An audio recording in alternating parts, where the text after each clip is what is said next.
Hey guys, we're out in my messy shop today, as you can see.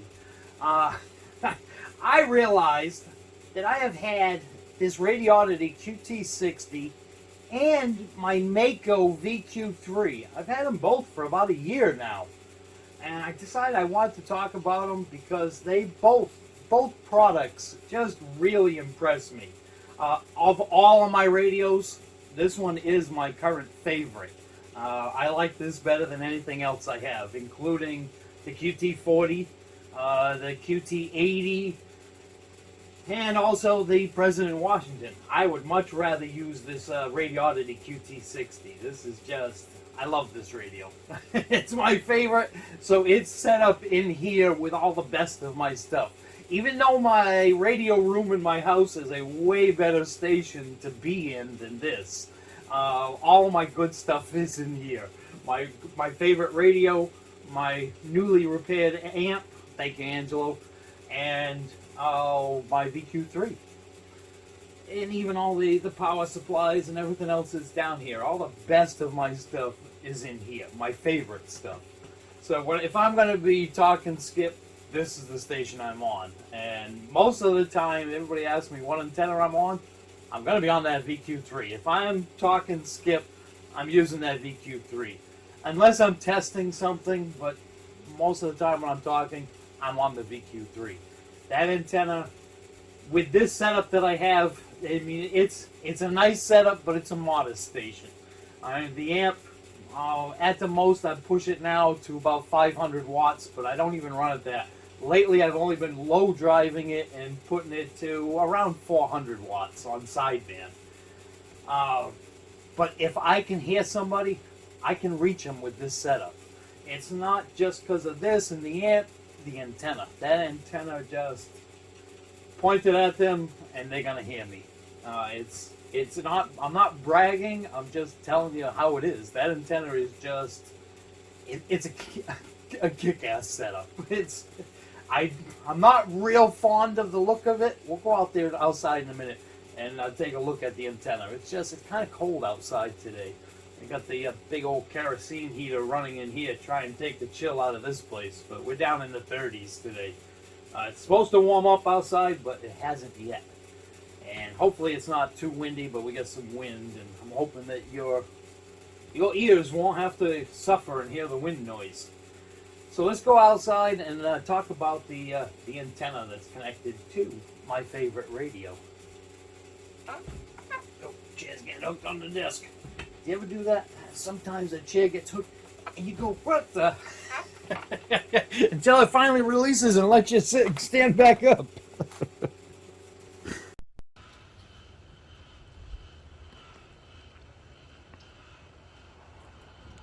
Oh, there it is. That's the VQ3. That's my Maco VQ3. It's a three-element V-quad, also known as a three-element delta loop. I got it spinning around right now. It's going from stop to stop. I hope that wind noise isn't going to be too loud on your end. The wind's kind of blowing heavy here today. I have it about 25 feet up in the air. The boom is 25 feet above the ground. It's up on the roof of my garage. If we stand back a little bit more, we can see more of the antenna and the mast. That thing is just, I had a lot of people tell me, they're weak and it won't hold up. We've had some wind here. I mean, nothing real serious. I think the strongest we've seen since this has been in the air has been about 60-mile-an-hour winds. And it dances around. Oh, that thing is kind of funny to see on a really windy day. Those elements are dancing all over the place, but they just go right back into shape. Like 1 year in the air. And look at it. It's in perfect condition.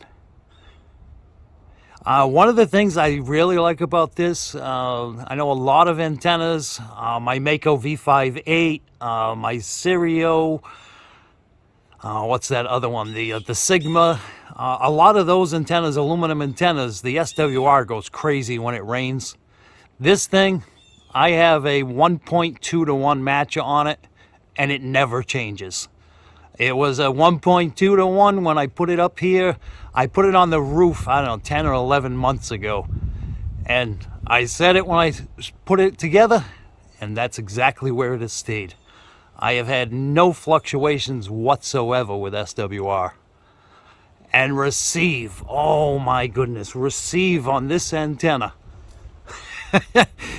It's kind of comical. I've had other antennas in the air. If we swing around, we can see I have the ground plane up on the roof of my house, which is about, the base of that antenna is almost identical to the base of this antenna for height. This thing just, oh, it blows away that vertical. On this antenna, I'm getting signals in at 2 to 3 dB, and on the vertical, I can't hear them at all. Obviously, for local talking, that vertical is probably going to do better because most locals are on verticals.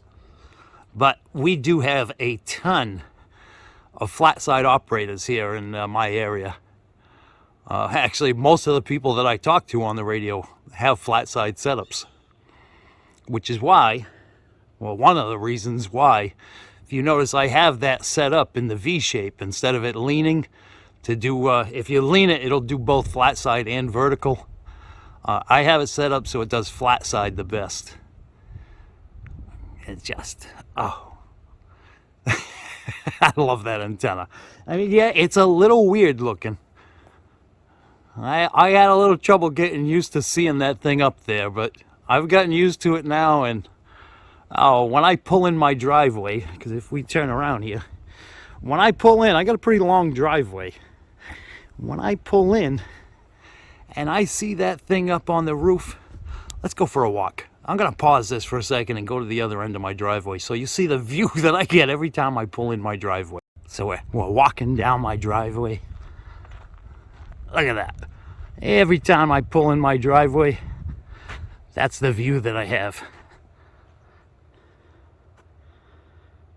Let's stop for a minute. Sometimes I stop right here. There's a little bit of a flat spot I'm sitting on, and my Jeep's a manual, so I usually just coast in, and I'll kind of hesitate here for a second and give it a good look over, and then I continue on my way until I park that Jeep.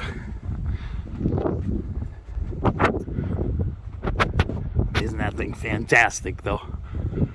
I don't know how good this footage is going to come out. I'm walking kind of quick. It's cold out here today, and that wind is just making it worse. All right, let's go back inside. So we're back in the nice warm garage again.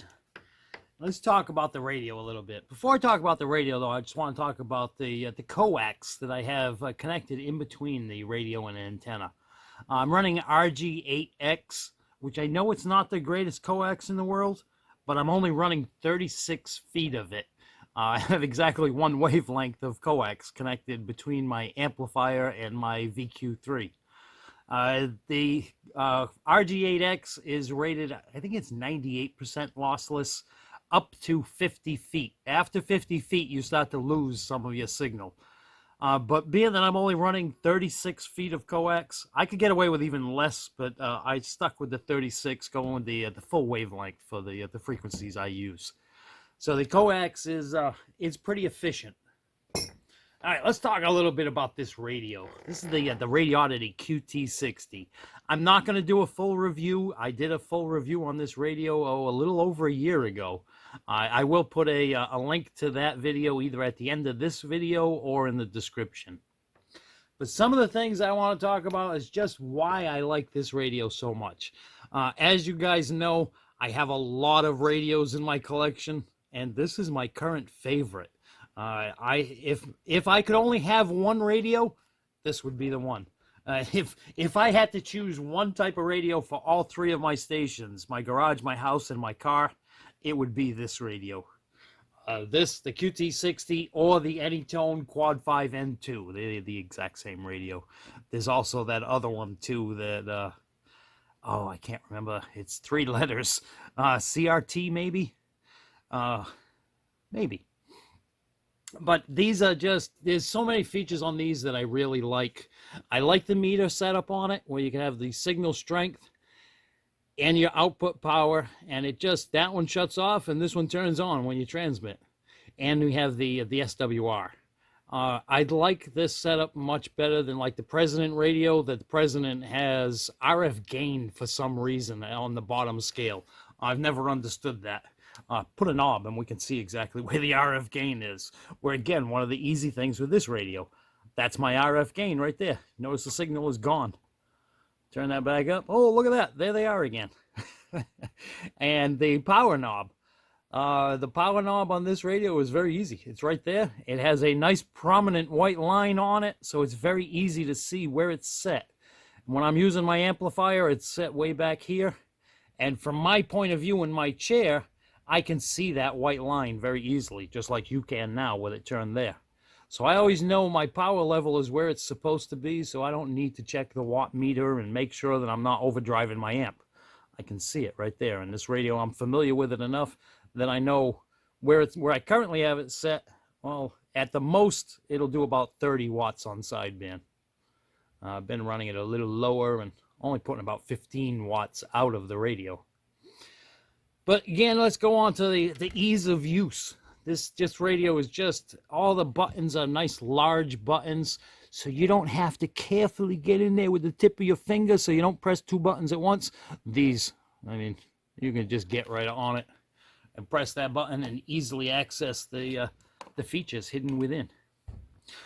So ease of access, I really like. I like the big display. I like the meters. I like being able to have that frequency in large numbers.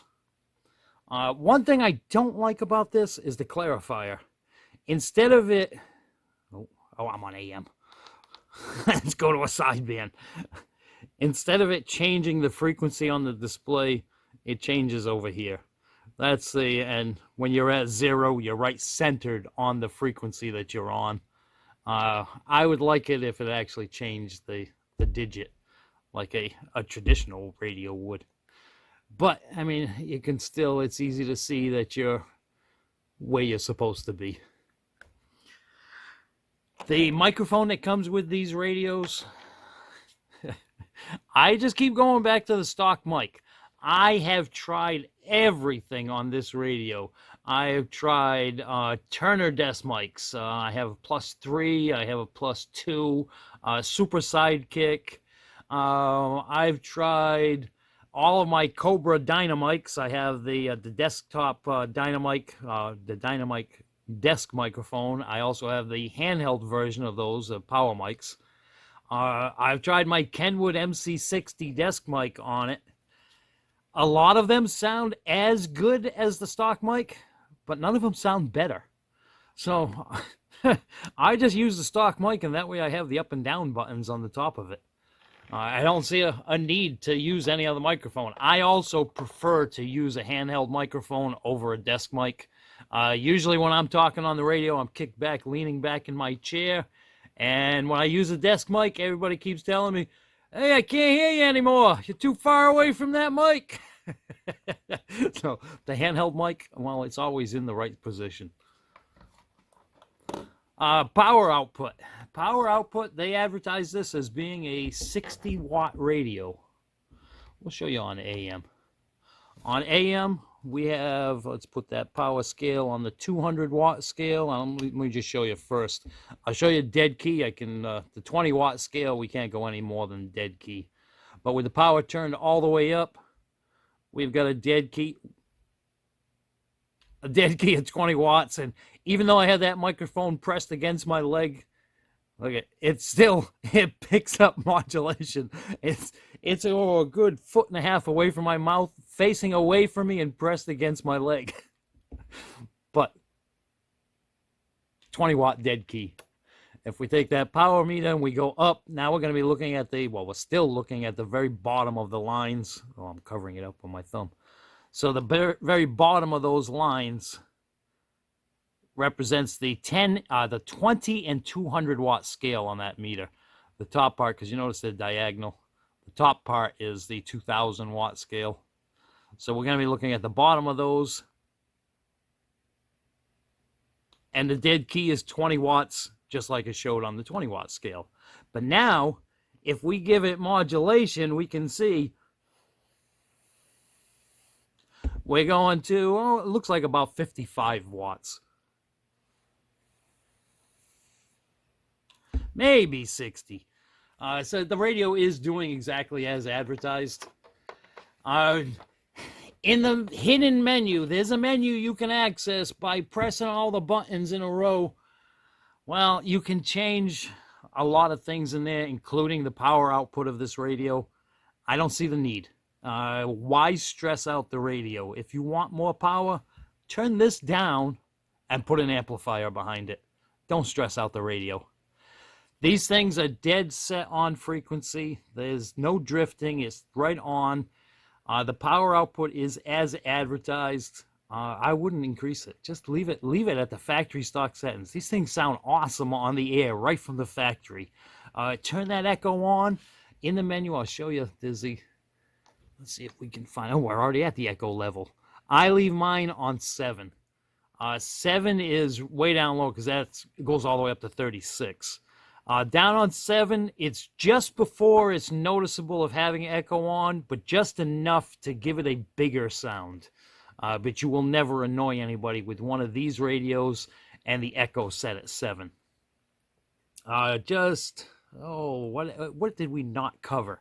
I think we pretty much covered the whole radio. But I have been enjoying the hell out of this setup. This QT60 and my Maco VQ3, and especially now that my amplifier is fixed.